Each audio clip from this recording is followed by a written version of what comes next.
The smell reached them long before the shoreline did. Not smoke. Not burning timber.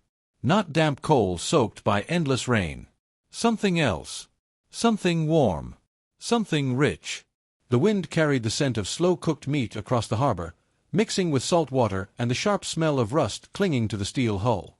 Below deck, dozens of exhausted women lifted their heads almost at the same time. Empty stomachs responded before their minds could.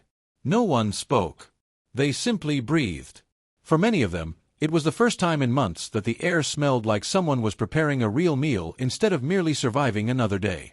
Elsa Hoffman sat quietly against the cold steel wall, her coat pulled tightly around her shoulders. Hidden beneath the fabric rested a small wooden serving spoon, worn smooth after years of use. Her father had carved it by hand when she was a little girl. It had stirred countless pots of soup inside their family restaurant in Hamburg, where laughter had once echoed between wooden tables and steaming windows. She ran her thumb across its familiar grooves. It was the only piece of home she still possessed. At 25, Elsa had never imagined crossing an ocean as a prisoner. Before the war, she knew kitchens, not camps. She knew recipes written in fading notebooks, not military schedules. She knew the comforting rhythm of chopping onions beside her father while her mother welcomed hungry customers through the front door. Their restaurant had never been famous. It didn't need to be. It was simply home. Every Sunday afternoon, her father would stir a large pot of cabbage soup with that same wooden spoon and smile. "People return for food," he always said. "But they remember how you made them feel." Those words had stayed with Elsa far longer than the restaurant itself. She often wondered if the building was still standing, if the windows still overlooked the narrow cobbled street, if anyone remembered the family who once cooked there, or if everything had disappeared beneath bricks and ash. The ship slowed. Chains rattled overhead. Heavy footsteps echoed across the deck. Orders were shouted in English. The women looked at one another with quiet uncertainty. Where were they? What kind of camp awaited them? Would anyone ever return home? Or would this strange country become the final chapter of lives they no longer recognized? No one had answers. Only silence. And the strange smell of food drifting across the water. Elsa tightened her grip around the wooden spoon. She had crossed an ocean carrying a memory. She had no idea she was about to discover a meal that would forever change what home meant. Morning fog clung to the harbor as the women stepped carefully onto solid ground. Everything felt unfamiliar. Wide roads stretched beyond the docks. Large warehouses lined the waterfront. American trucks rolled past carrying crates stamped with words Elsa couldn't read. Nothing looked broken. Nothing smelled of smoke. The buildings stood straight. Windows were whole. People hurried to work carrying lunch pails as though the world had never fallen apart. Elsa stopped walking for a moment. How could ordinary life continue while entire neighborhoods across Europe had vanished? A young woman beside her whispered softly, "It looks untouched." Elsa nodded without speaking. She wasn't jealous. She was confused. The contrast felt impossible to understand. American soldiers directed the women toward waiting transport trucks. Their voices remained calm, firm, professional. No one shouted. No rifles were raised. One officer removed his cap before addressing the group through an interpreter. "My name is Captain James Ashford. You will receive shelter, medical care, and food. You are expected to follow camp regulations." He paused. "You are prisoners." Another pause. "But you are also human beings." The words settled heavily over the group. Some believed them. Others refused to. Years of fear had taught them that kindness often came with conditions. Trust was not something easily rebuilt, especially after everything the war had demanded. The drive to the camp passed endless green fields, red bonds, white fences, farmhouses surrounded by fruit trees. Elsa watched cows grazing peacefully beside narrow streams. She had almost forgotten what peace looked like. When the trucks finally entered the camp, the women expected high fences, shouting guards, and constant fear.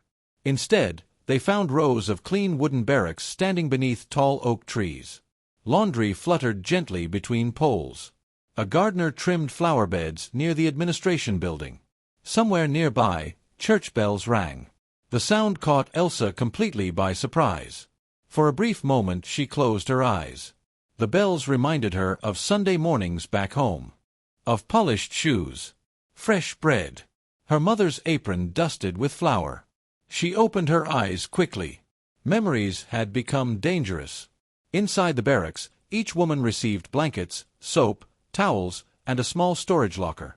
Elsa carefully placed her wooden spoon inside before stopping herself. She hesitated, then removed it again. Instead of locking it away, she slipped it into her apron pocket. Some things needed to stay close. That evening, the women gathered quietly around long dining tables. Metal trays waited in neat rows. Steam rose from enormous serving pots. Elsa instinctively watched the kitchen staff. Years of working in restaurants had trained her eyes before her thoughts. She noticed the careful organization. Fresh vegetables stacked in wooden crates. Large sacks of potatoes. Barrels marked with English writing. Clean cutting boards. Sharp knives. No one wasted movement. Every cook knew exactly where to stand. Someone cared deeply about this kitchen. She found herself wondering who. A cook carrying bread noticed her staring. He smiled politely. She looked away immediately. Old habits survived even when certainty did not. Dinner was simple. Soup. Bread. Butter. Enough to satisfy hunger without extravagance. Yet what surprised Elsa most was abundance. Nobody counted slices. Nobody measured portions with fearful precision. There was enough for everyone. She ate slowly. Not because she wasn't hungry. Because she had forgotten what it felt like to stop worrying that the food might disappear. That night's sleep came slowly. Rain tapped softly against the roof. Women whispered about families. About missing brothers. About uncertain futures. Elsa reached into her pocket and wrapped her fingers around the wooden spoon. She could almost hear her father's voice. A good meal begins long before anyone sits at the table. The following morning, assignments were announced. Laundry, cleaning, garden work, storage, kitchen. Each name carried a different future. Elsa waited quietly. Captain Ashford looked down at the list. Elsa Hoffman. She stepped forward. Kitchen duty. For the first time since leaving Germany, her heartbeat quickened for a reason that wasn't fear. She followed an older American non-commissioned officer toward a large brick kitchen near the dining hall. The man introduced himself simply. Sergeant Harold Novak. He unlocked the heavy wooden door. Warm air rushed out. Steam rolled across the entrance. The rich aromas of onions, carrots, herbs, fresh bread, and slowly simmering meat filled the room. Elsa stood frozen. Large copper kettles bubbled gently over industrial stoves. Rows of vegetables covered preparation tables. Fresh loaves cooled beside open windows. American cooks moved with quiet confidence, laughing occasionally as they worked. For a moment, she wasn't standing inside a prison camp. She was back inside her father's restaurant. Novak noticed the expression on her face. "You've worked in kitchens before." It wasn't a question. Elsa nodded. "My family's restaurant." "What kind?" "Traditional German meals." He studied her for a moment, then handed her a clean white apron. "Good. We'll see what you can teach us." Elsa accepted the apron with trembling hands. She had expected punishment. Instead, she had been given purpose. She had expected suspicion. Instead, she had been invited into a kitchen. What she did not yet know was that one unfamiliar American meal, corned beef and cabbage, would challenge everything she believed about food, memory, and the meaning of home.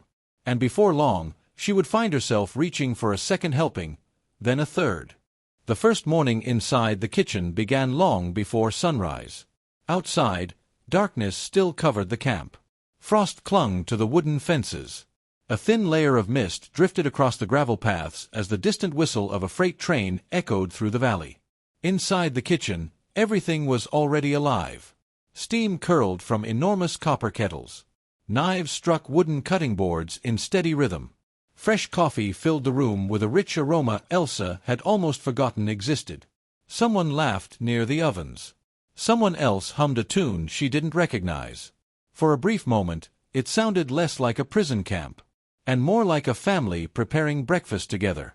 Elsa stood quietly near the entrance wearing the white apron Sergeant Novak had given her the day before. She wasn't sure where to begin. Back home, she had known every corner of her father's restaurant. Every shelf. Every recipe. Every sound. Here, everything felt unfamiliar. Sergeant Novak noticed her hesitation. He walked over carrying 2 large sacks of potatoes and placed them gently on a work table. "Start here." Elsa looked at the mountain of potatoes. "There are hundreds."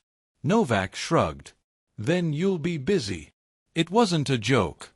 But somehow she smiled anyway. For nearly an hour she peeled potatoes in silence. The work calmed her. The steady scrape of the knife reminded her of evenings spent beside her father preparing Sunday dinners. Neither of them had spoken much while working. They never needed to. Good kitchens understood quiet. Eventually another voice interrupted her thoughts. "You peel very fast." Elsa looked up.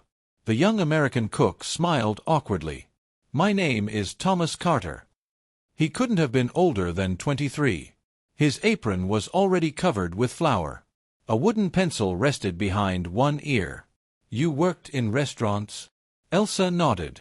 "My family owned one." Thomas grinned. "That explains it." He pointed toward a large kettle.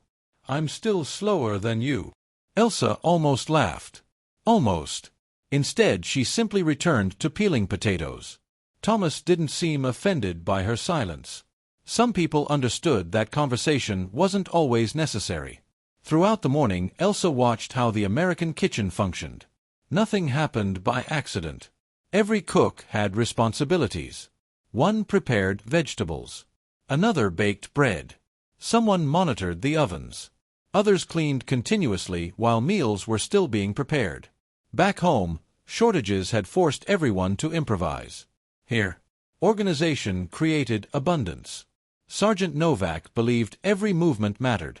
When someone carried a heavy pot across the room, he quietly corrected their route. When a knife was returned to the wrong shelf, he noticed immediately. When a young helper wasted several carrots while peeling them too deeply, Novak picked one up. He didn't scold him. He simply held the carrot in one hand. Then spoke calmly. "Food isn't endless. Respect every ingredient." The young man nodded. Elsa listened carefully. Her father had said nearly the same thing years earlier. Respect the food. And the people who worked to grow it. Perhaps good kitchens spoke the same language everywhere. Even across oceans. By the end of the week, Elsa had become part of the routine. Morning vegetables. Midday soup. Fresh bread. Evening cleanup. She still spoke very little English. But she no longer felt completely lost. One afternoon, Corporal Daniel Morales entered the kitchen carrying several wooden crates. As usual, he arrived smiling. "I've brought today's mystery." Thomas laughed. "What is it this time?" Morales dramatically removed the cloth covering the crates. "Green cabbages. Dozens of them. Round. Heavy. Perfectly fresh." Thomas groaned. "Oh no. Cabbage again." Morales shrugged. "Farmer donated them." Novak looked toward Elsa. "You know Cabbage." She almost smiled. "In Germany." "We know Cabbage very well." For the first time Novak looked genuinely interested. "What would you cook?" Elsa hesitated.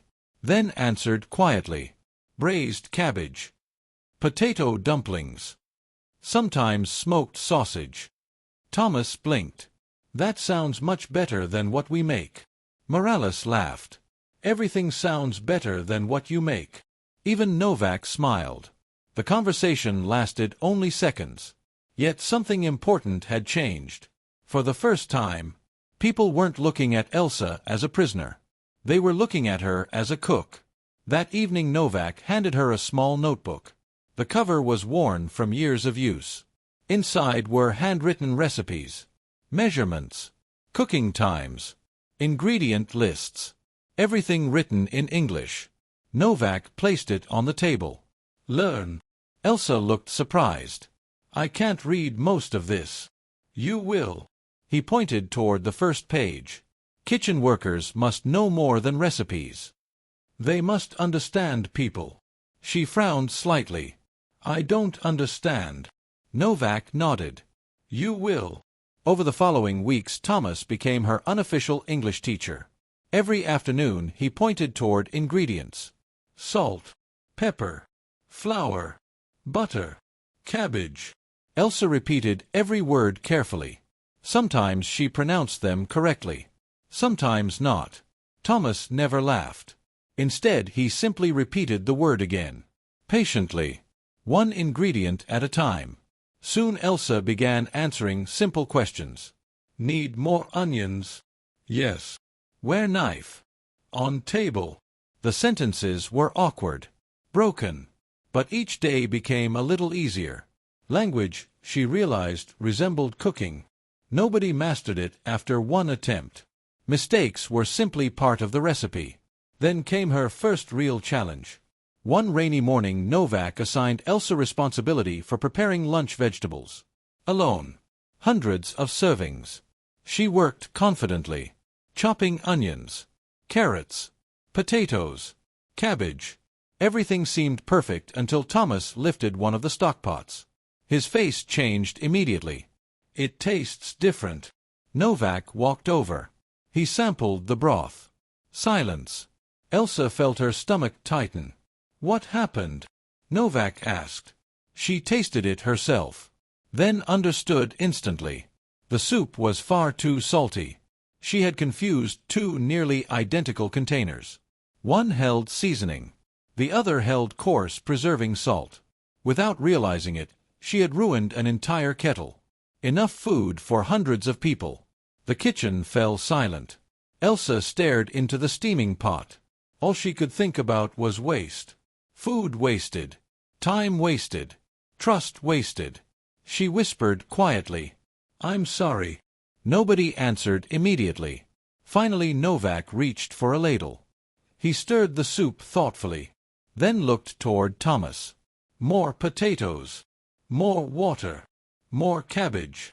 Thomas nodded. Morales immediately disappeared into storage. Within minutes, everyone began working together. Nobody blamed Elsa. Nobody shouted. Nobody humiliated her. Instead, they solved the problem. Nearly an hour later, Novak tasted the soup again. He nodded once. Better. Elsa looked confused. You aren't angry? Novak wiped the spoon clean. I've ruined bigger meals. Thomas laughed. So have I. Morales raised his hand. I once burned 600 biscuits. Thomas smiled. That was impressive. For the first time since arriving in America, Elsa laughed without forcing herself. Not because the mistake was funny. Because nobody had made her carry it alone. That evening she sat outside the barracks watching the sunset spread across the fields. The wooden spoon rested in her hands. She remembered her father dropping an entire pot of stew when she was 12. She had cried. Certain customers would leave hungry. Her father simply smiled. Then started cooking again. Good kitchens, he had told her, are not remembered because nothing goes wrong. They are remembered because people care enough to make things right. Elsa looked toward the glowing windows of the American kitchen. For weeks she had believed she was merely surviving. Now, she wondered if she was beginning to belong. And without realizing it, the meal that would change everything was already simmering inside the largest kettle in the kitchen. The kitchen smelled different the next morning. Not because of fresh bread. Not because of coffee. Something heavier drifted slowly through the room. Warm spices, pepper, bay leaves, and the unmistakable aroma of meat simmering for hours. Elsa paused beside the doorway. She had never smelled anything quite like it. It reminded her of Sunday dinners. Yet it was unfamiliar, comforting, and strange at the same time. Large iron kettles rested over low flames. Steam escaped in slow clouds. Inside them floated thick slices of beef, wedges of cabbage, carrots, onions, and potatoes. The broth shimmered beneath the morning light. Sergeant Novak noticed Elsa watching. "You've never seen corned beef before." She shook her head. "No." He lifted one of the heavy lids. "This is one of America's favorite comfort meals." Elsa leaned closer. The meat looked different from anything she remembered. It wasn't roasted. It wasn't smoked. It had been cured slowly before cooking. The cabbage had softened until it almost melted into the broth. She frowned. "You cook the cabbage with the meat?" Novak nodded. "The cabbage absorbs the flavor." Elsa looked doubtful. "In Germany, we usually keep them separate." Thomas laughed from across the room. "So did I the first time. You'll understand after one bite." Elsa wasn't convinced. Back home, traditions mattered. Every family had recipes passed from one generation to the next. Changing them almost felt disrespectful. Yet curiosity quietly replaced skepticism. Throughout the morning she helped prepare hundreds of portions. She carefully sliced carrots, placed potatoes into serving trays, lifted softened cabbage from the kettles. The meat surprised her most. Instead of falling apart into dry pieces, it remained tender, almost buttery. Novak handed her a carving knife. "Try." Elsa sliced carefully. The blade moved through the meat with almost no resistance. She looked surprised. "So soft." Novak smiled. "Patience. Good food takes time." Those words sounded strangely familiar. Her father used to say nearly the same thing while stirring soup late into the evening. Good meals could never be hurried. Neither could healing. By noon the dining hall filled with people. American workers, military personnel, kitchen staff, the women from the barracks. Everyone received the same meal. No separate tables. No special portions. Only one long line. Elsa carried her tray toward an empty seat beside Greta. Greta examined the cabbage suspiciously. "It looks overcooked." Elsa whispered. "I thought the same." They exchanged uncertain smiles. Finally Greta picked up her fork. "You first." Elsa sighed. Then cut a small piece of beef. A little cabbage. One potato. She tasted everything together. The room disappeared. The cabbage wasn't bitter. It had become sweet. The broth carried gentle spices she couldn't name. The beef almost dissolved before she finished chewing. Warmth spread through her chest. Not because the food was hot. Because something about the meal felt familiar. Safe. Across the table Greta stared. "Well." Elsa slowly took another bite. Then another. Finally she smiled. "It's..." She searched for the English word Thomas had taught her. "Wonderful." Greta immediately tasted hers. A moment later both women laughed quietly. Thomas walked past carrying another tray. "I told you." Elsa shook her head. "I've never eaten cabbage like this." Thomas grinned. "Most people haven't." For several days the meal became the favorite topic inside the barracks.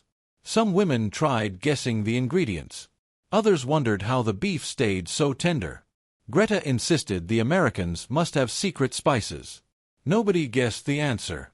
One afternoon Novak noticed Elsa studying the empty kettle after lunch. "What are you looking for?" She answered honestly. "The recipe." Novak folded his arms. "Why?" "So I can understand it."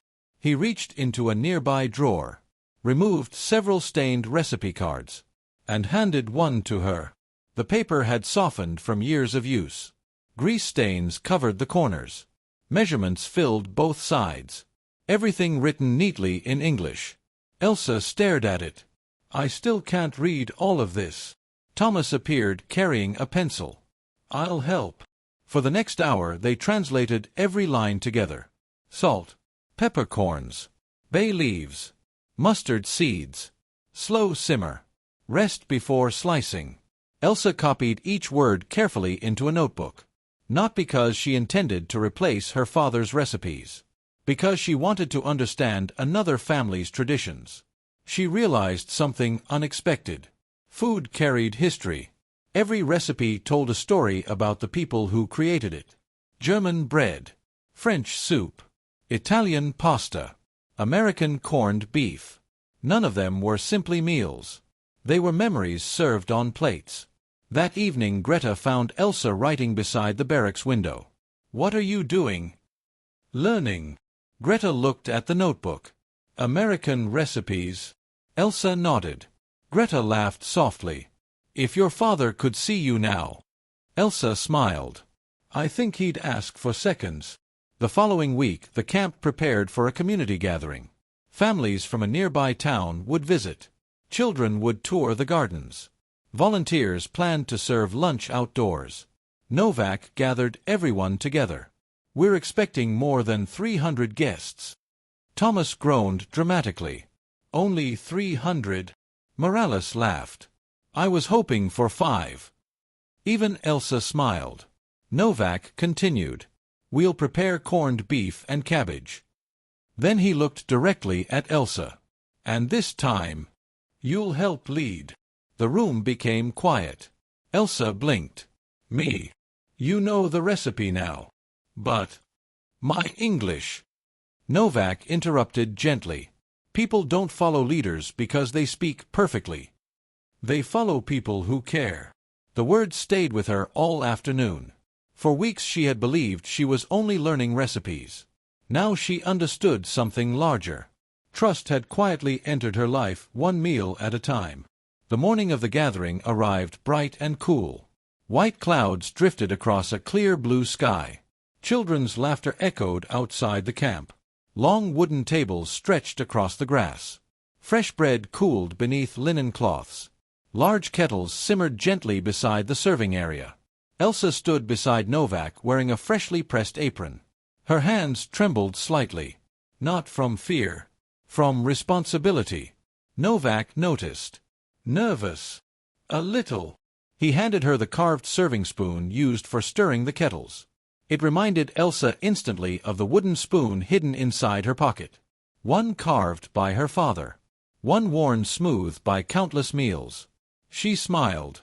2 kitchens. 2 countries. 1 purpose. As the first families approached the serving line, Novak nodded toward her. "Go ahead." Elsa lifted the ladle. Served the first plate. Then the second. Then the third. A little boy looked up at her. "Thank you." The words were simple. Almost ordinary. Yet they carried more weight than he could possibly know. Elsa answered carefully. "You're welcome." The pronunciation wasn't perfect. The smile was. Late that afternoon, after the last table had been cleared and the final kettle washed clean, Elsa remained alone inside the quiet kitchen. She reached into her apron pocket, removed her father's wooden spoon, and placed it gently beside the American serving spoon on the work table. For several silent moments she simply looked at them. Different wood, different hands, different countries. Yet both had stirred meals meant to comfort strangers. She realized then that recipes could cross oceans. Kindness could too. What she did not yet know was that before long another letter from Germany would arrive. And with it, the hardest decision of her life. The seasons changed almost unnoticed. Summer gave way to autumn. Autumn surrendered to winter. The trees surrounding the camp stood bare beneath gray skies, their branches reaching silently toward clouds heavy with snow. Inside the kitchen, however, life continued. Bread still rose before dawn. Soup still simmered through the afternoon. The familiar scent of corned beef and cabbage drifted through the hallways every Friday, becoming as dependable as the sunrise itself. For Elsa, the kitchen no longer felt like a place of assignment. It had become a place of belonging. She spoke more English now. Not perfectly, but confidently enough to greet suppliers, answer questions, and teach newly assigned workers where ingredients belonged. Thomas often joked that she corrected his cooking more than Sergeant Novak did. Morales claimed she had become the real boss of the kitchen. Even Novak occasionally stepped back and allowed Elsa to organize an entire day's preparations herself. Without realizing it, she had become exactly what her father once was. Someone others quietly depended upon. Then one cold December morning, Captain Ashford entered the kitchen carrying a single envelope. The room immediately fell silent. Everyone knew what letters could bring. Hope. Relief. or heartbreak. He walked directly toward Elsa. "I believe this is yours." She recognized neither the handwriting nor the return address. A strange uneasiness settled over her. She thanked him softly and slipped the letter into her apron pocket. She couldn't bring herself to open it. Not yet. Not while soup still needed stirring. Not while bread still waited to be sliced. Work had become her refuge. If she kept moving, perhaps the words inside the envelope could not change her life. But by evening there were no more excuses. She sat alone inside the nearly empty barracks. Snow drifted quietly beyond the window. With trembling hands, she unfolded the letter. It had been written by Frau Ingrid Keller, the woman who had once lived across the street from her family's restaurant. The message was painfully short. "Dear Elsa, your father spoke of you until his final days. He believed you would someday cook again. He wanted you to know that the restaurant never reopened. There simply wasn't enough left. He passed away peacefully last spring. Before he died, he placed your wooden spoon in my hands. He told me that if you ever returned, you must keep cooking. Not because people need food, because people need hope. With deepest sympathy." The letter slipped from Elsa's hands. She stared across the room without seeing it. The restaurant was gone. Her father was gone. The future she had imagined since childhood had disappeared forever. For the first time since arriving in America, she questioned everything. Who was she now? A German? A prisoner? A cook? Someone without a country? Or someone without a home? The following morning she reported to the kitchen. But she barely spoke. She prepared vegetables without looking up. She forgot measurements she knew by heart. Twice she nearly burned the bread. Thomas noticed first. "You haven't smiled all morning." She forced one. "I'm tired." He knew she wasn't. Sergeant Novak quietly approached after lunch. He placed the folded letter on the work table. "I read it only because Captain Ashford asked whether you needed time away." Elsa nodded silently. "I don't know what to do." Novak looked toward the empty dining hall. "When I came home after the last war," he said quietly, "I thought the only thing I'd lost was friends." He paused. "It took years to realize I'd also lost the person I thought I would become." Elsa listened carefully. "I wanted to reopen my father's restaurant. Now there's nothing left." Novak gently picked up the carved wooden spoon resting beside her cutting board. He turned it slowly in his hands. This spoon wasn't carved for one restaurant. It was carved for every meal you would ever prepare. Elsa looked at him. "But my family is gone." Novak nodded. "So mine." Silence filled the room. Then he spoke the words she would remember for the rest of her life. "Homes disappear. People don't.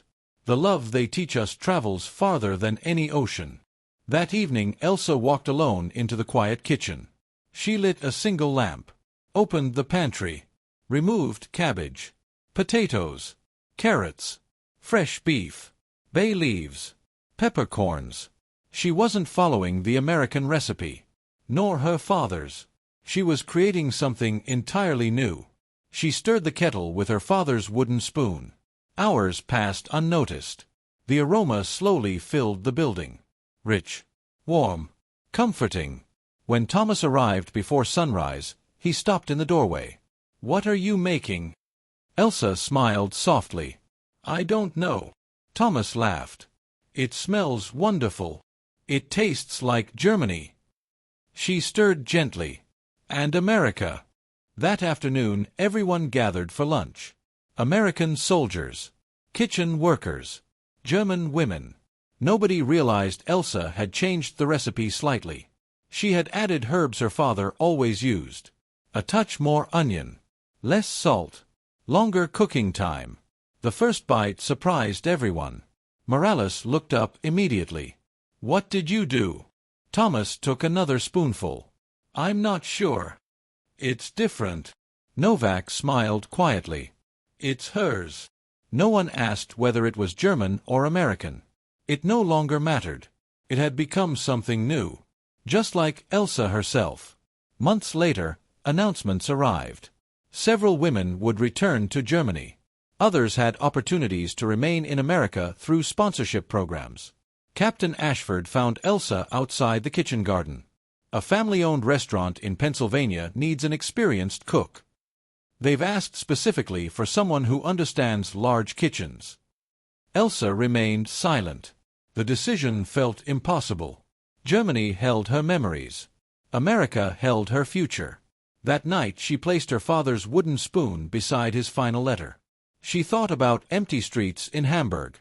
Then about children's laughter echoing through the American dining hall. She finally understood something. Home wasn't always where your story began. Sometimes, it was where your story found its purpose. She accepted the position. Years passed. Elsa became head cook, then partner. Eventually, she opened a small restaurant of her own. Above the entrance hung a modest wooden sign. Hoffman's Table. The menu changed with the seasons.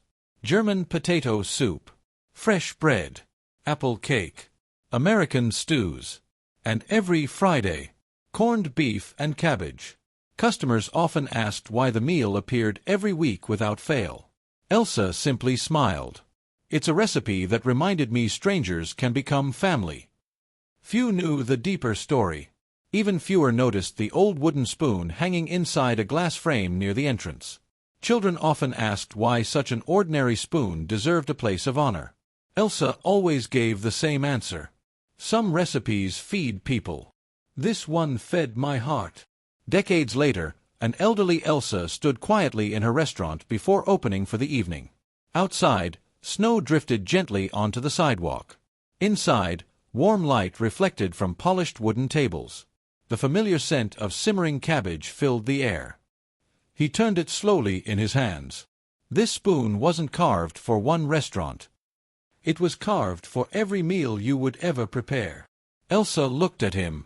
But my family is gone. Novak nodded. So mine. Silence filled the room. Then he spoke the words she would remember for the rest of her life. Homes disappear. People don't. The love they teach us travels farther than any ocean. That evening Elsa walked alone into the quiet kitchen. She lit a single lamp, opened the pantry, removed cabbage, potatoes, carrots, fresh beef, bay leaves, peppercorns. She wasn't following the American recipe, nor her father's. She was creating something entirely new. She stirred the kettle with her father's wooden spoon. Hours passed unnoticed. The aroma slowly filled the building. Rich, warm, comforting.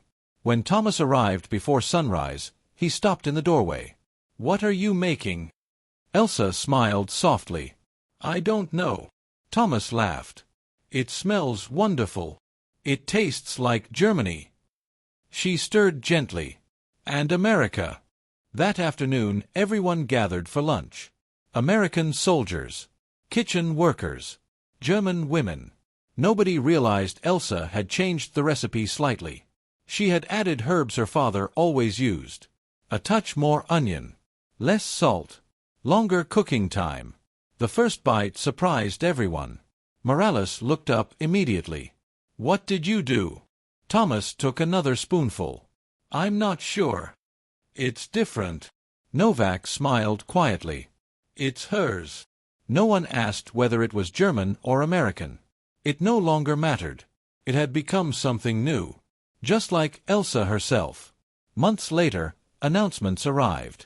Several women would return to Germany. Others had opportunities to remain in America through sponsorship programs. Captain Ashford found Elsa outside the kitchen garden. A family-owned restaurant in Pennsylvania needs an experienced cook.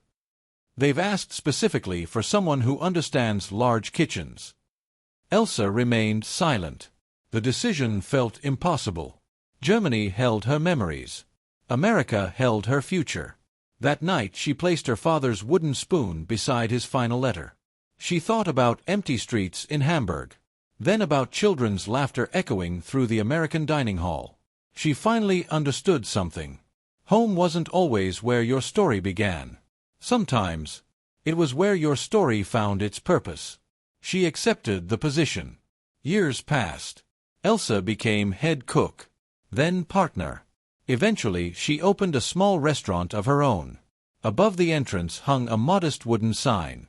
Hoffman's Table. The menu changed with the seasons. German potato soup, fresh bread, apple cake, American stews, and every Friday, corned beef and cabbage. Customers often asked why the meal appeared every week without fail. Elsa simply smiled. It's a recipe that reminded me strangers can become family. Few knew the deeper story. Even fewer noticed the old wooden spoon hanging inside a glass frame near the entrance. Children often asked why such an ordinary spoon deserved a place of honor. Elsa always gave the same answer. Some recipes feed people. This one fed my heart. Decades later, an elderly Elsa stood quietly in her restaurant before opening for the evening. Outside, snow drifted gently onto the sidewalk. Inside, warm light reflected from polished wooden tables. The familiar scent of simmering cabbage filled the air.